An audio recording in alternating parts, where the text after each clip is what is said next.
अल्हम्दुलिल्लाहि रब्बिल आलमीन वलाकिबातु लिल मुत्तकीन वस्सलातु वस्सलामु अला सय्यिदिल अंबिया वल मुरसलीन अम्मा बादु फौज़ु बिल्लाहि मिनश शैतानिर रजीम बिस्मिल्लाहिर रहमानिर रहीम। मेरे पीर व मुर्शद पीर सैयद मासूम आलम शाह साहब की ज़िंदगी का एक वाक़या जो कि मैं आप लोगों के साथ शेयर करना चाहती हूँ। मेरे पीर साहब के पास एक बाप बेटा आते हैं।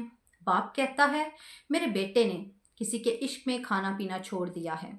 ये एक दो दफ़ा निढाल होकर गिर भी चुका है और बेहोश भी हो चुका है। हम आपके दर पर दुआ के लिए आए हैं, आपके हजूर हाजिर हुए हैं। आप जो जानते हैं या आप जो देख रहे हैं, पीर साहब कहते हैं कि आशिकों की ज़ुबान जुदा होती है। मैं तुम्हारे बेटे से गुफ्तगू करना चाहता हूँ। लड़के का बाप बोला, पीर साहब ये कुछ महीनों से बोला ही नहीं।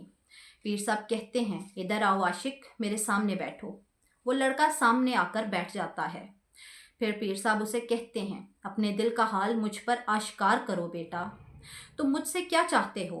पीर साहब ने कहा, तुमने हकीमों डॉक्टरों से दवाई ली मगर कोई असर ना हुआ, तुम मेरे पास क्यों आए हो, बताओ।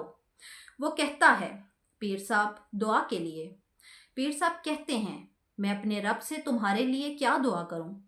लड़का बोला, मुझे एक लड़की आयशा चाहिए और मैं चाहता हूं कि वो मुझे चाहने लगे। पीर साहब कहते हैं, क्या तुम बहुत ज़्यादा उसे चाहते हो। तो वो लड़का बोला, बेहद, बेज़्यादा, बेहद, बहुत ज़्यादा, हर शय और हर शख्स से बढ़कर। पीर साहब कहते हैं, ये लो तस्बीह और रात भर इस तस्बीह पर पढ़ना। आगे से वो कहता है, मुझे क्या पढ़ना है। पीर साहब कहते हैं, उस लड़की का नाम तस्बीह पर विर्द करते जाओ, रात को अकेले बैठकर सुबह होने तक विर्द करो। वो आगे से कहता है, नाउज़ुबिल्लाह, मैं उसके नाम का विर्द क्यों करूं। पीर साहब कहते हैं, बेटा मैं यही तो कह रहा हूं, तुम सारी रात उस लड़की का विर्द करते रहो, वो ना सुनेगी। मगर ये आग और तुम्हारे अंदर उठने वाला तूफान, अगर तुम एक बार अल्लाह कहोगे तो वो सुनेगा।